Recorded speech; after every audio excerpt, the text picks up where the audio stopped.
This is the book of Revelation, chapter 11, verse 14. The second woe is past, and behold, the third woe cometh quickly. Brakata Yahweh, Brakata Yahweh Shai, Brakata Yahweh, Brakata Yahweh Shai. Yahweh is the name who the world ignorantly calls God, and Yahweh Shai is his son who the world ignorantly calls Jesus Christ. First and foremost, I want to give all praises and all glory to Yahweh, Bahashem, Yahweh Shai, Bahashem, Rakah Kodash. Double honors to the apostles and elders of Great Millstone who grew well and taught us this truth. They are the true teachers for the nation of Israel on earth today. And salutation to the Akim out there pushing this truth and sincerity throughout the four corners of the earth and risking their life for Yahweh, Bahashem, Yahweh Shai's sake. I'm Brother Samak from the GMS Miami camp. And yes, the reason why I brought out the book of Revelation, chapter 11, verse 14, is that I want to talk about World War III because we're in the beginning stages of it, all right? And World War III is going to lead to nuclear war. That's the end of World War III, all right? And we're in the beginning stages of it. This year has gotten real spicy when it comes to the ongoing wars in the Middle East and in Ukraine, okay? And that whole situation in Ukraine, all right, I believe personally, okay, this is my belief. There's not going to be peace there. It's just not going to be talked about as much, all right? Because the focus is going to be in the Middle East. But Putin is still attacking, by the way, in the Middle East, okay? Putin is still attacking. Putin is still hitting Ukraine with drone strikes left and right, okay? So that's just my opinion on that. There's not going to be, okay, real peace there, okay? Because, all right, for example, this is why you gotta do some history, okay? When did the Kiev and Russian conflict truly start? It started under Obama, okay? That's when that conflict started. It started under Obama, all right? And they had so many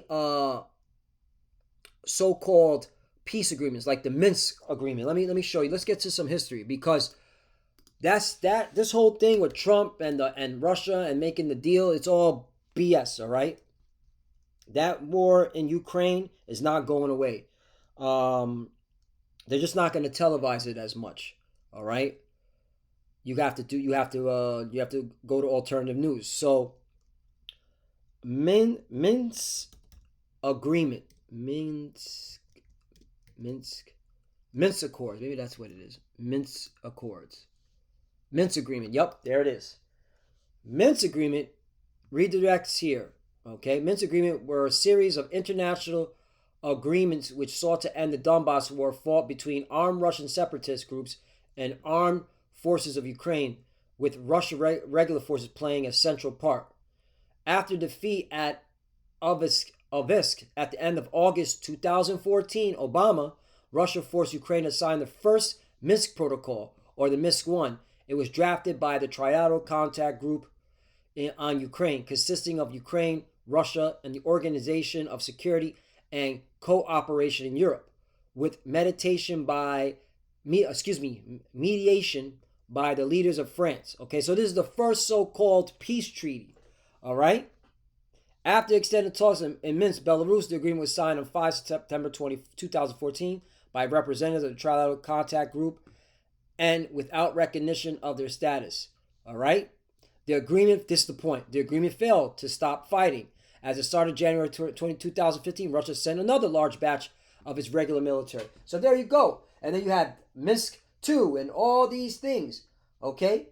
So there's been so many so-called peace treaties and they always fail. So with this whole situation with Trump and Putin flying out there shaking the hand, it's all theater. That war in Ukraine is not going away, okay? And this is proof, all right? If they didn't bring peace then, what makes you think they're going to bring peace now? The scriptures talk about when they shall say peace and safety, then sudden destruction. Let me get that. Sudden Destruction. Destruction.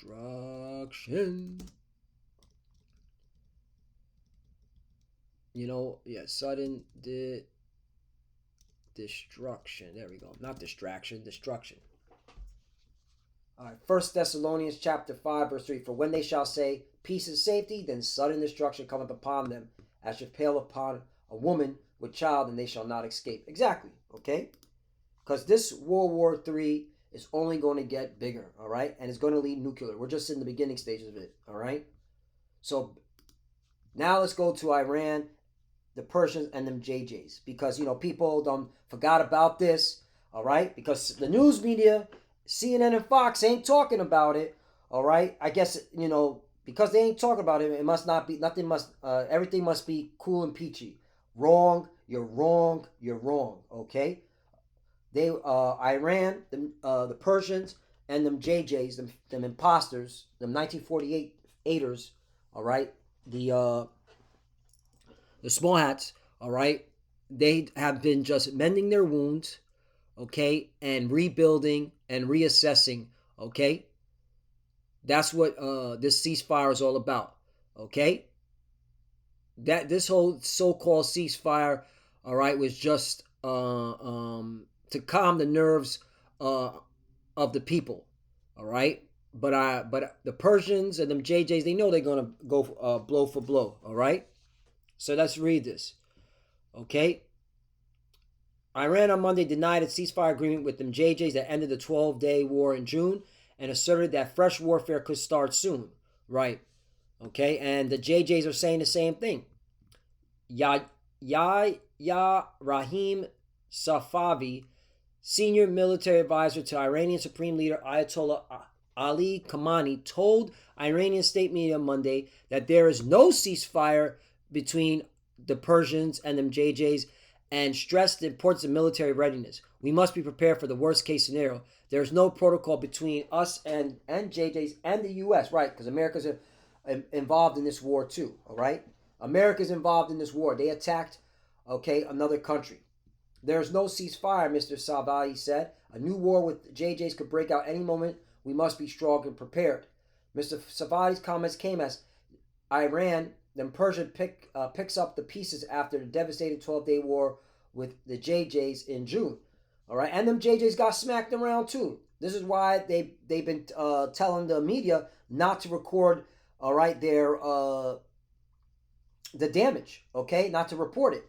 And I believe that's why they killed a couple of journalists from Al Jazeera. That's my personal belief. I believe they clipped them because they were going to tell the truth. Like, yo, them JJs got fucked up by them Persians, man. Them Persians were putting the work on, okay, on the land of the statehood of the JJs.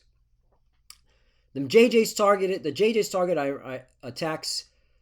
JJ target attacks severely damaged the Persians' military infrastructure and killed numerous top military officials and nuclear scientists. Right, and that's the reason why this war is not going to end. Because, yo, all of Iran, the citizens of Iran, whether they were against the current Iranian regime or not, they saw how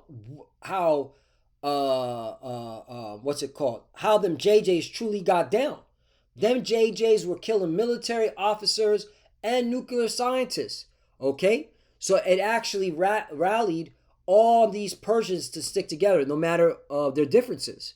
Okay, and so this and so now the Persians, they got the backing of the people because of this.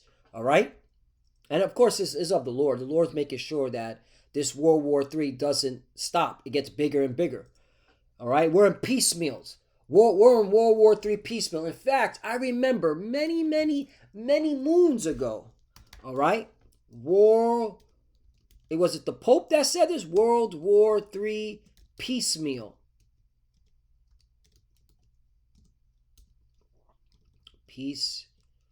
Piecemeal. I hope I spelled that right. Yep, this is it. World War III piecemeal refers to Pope Francis' repeated warning that humanity is experiencing a piecemeal Third World War, categorized by numerous separate conflicts rather than one large, unified global conflict like previous world wars, right? All right. He began using this phrase in 2014, right, with the whole Russia and Ukraine, okay, as well as the situation in the Middle East, okay. And so yeah, and everything's being um set up where it's all going to get even bigger because of what's going to happen in the Middle East. All right, that's why you got to keep your eyes on the Middle East. You got to keep your eyes on the Levant.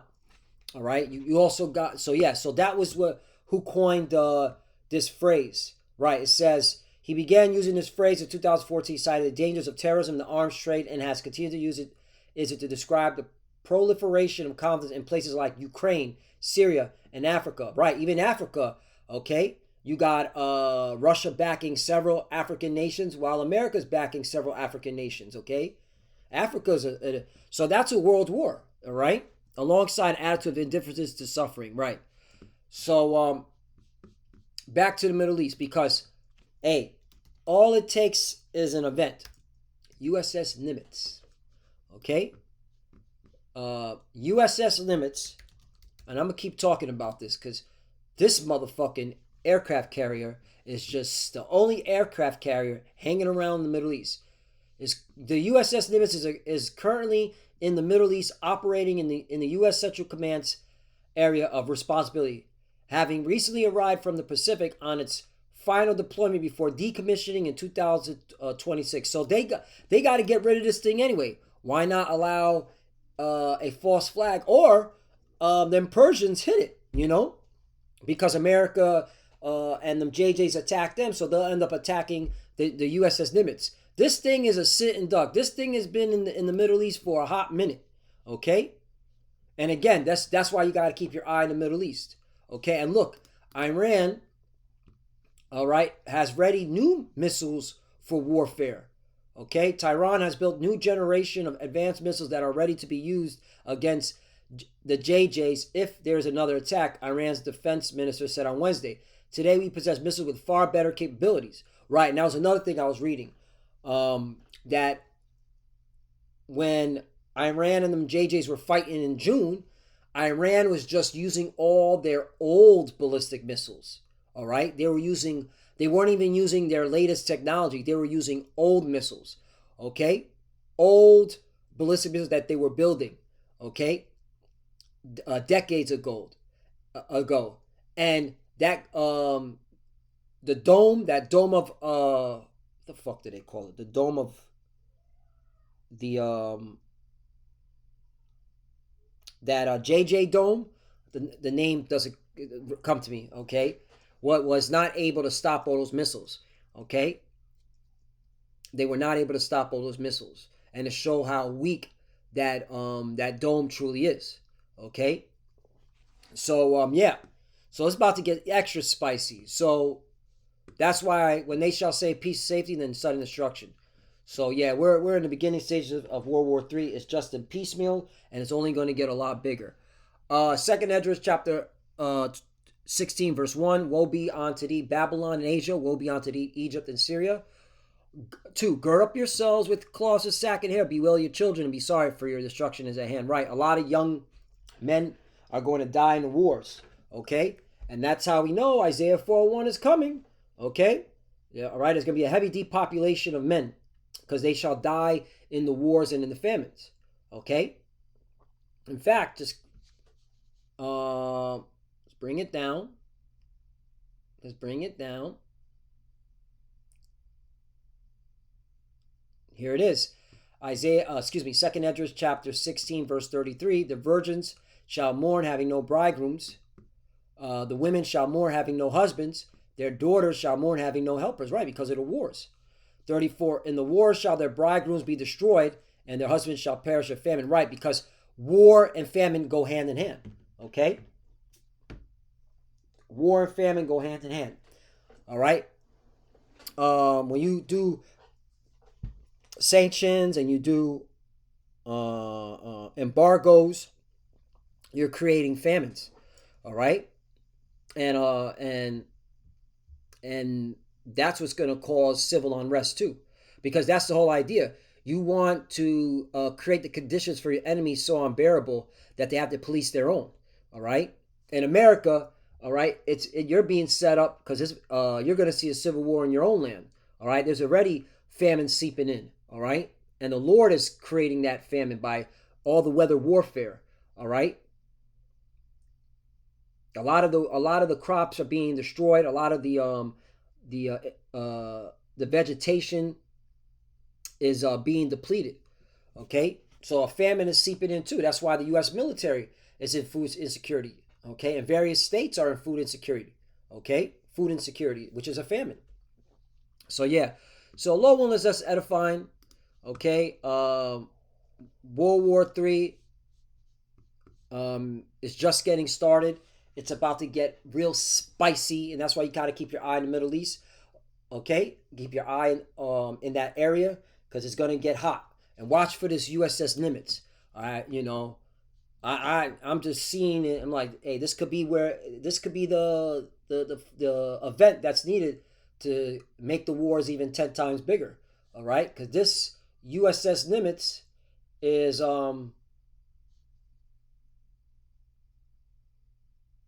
in the Middle East. Where's that? No, where's the actual USS Nimitz news location? Yep. Is there anything any recent ones?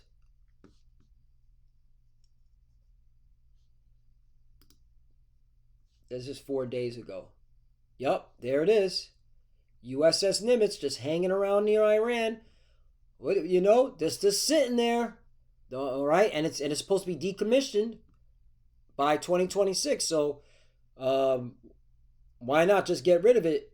Okay, and start a bigger war. Okay, so yeah. So Lord willing, let's edify. I want to give all praise and all glory to Yahweh, Bashem, Yahushai, Bashem, Makar, Kodash. Double honors to the apostles and elders of Great Millstone who ruled well and taught us this truth. They are the true teachers for the nation of Israel on earth today. And citation to the Akim out there, pushing this truth and sincerity throughout the four corners of the earth and risking their life for Yahweh, Bashem, Yahushai's sake. Love you, brothers. Keep it the word, keep the faith, keep pushing, keep fighting, keep studying. Pray without ceasing. Pray for each other. Pray for the apostles, elders. We're almost out of here. To the few sisters that are watching, keep studying. When you pray, you cover. Shalom. You already know. Shalom.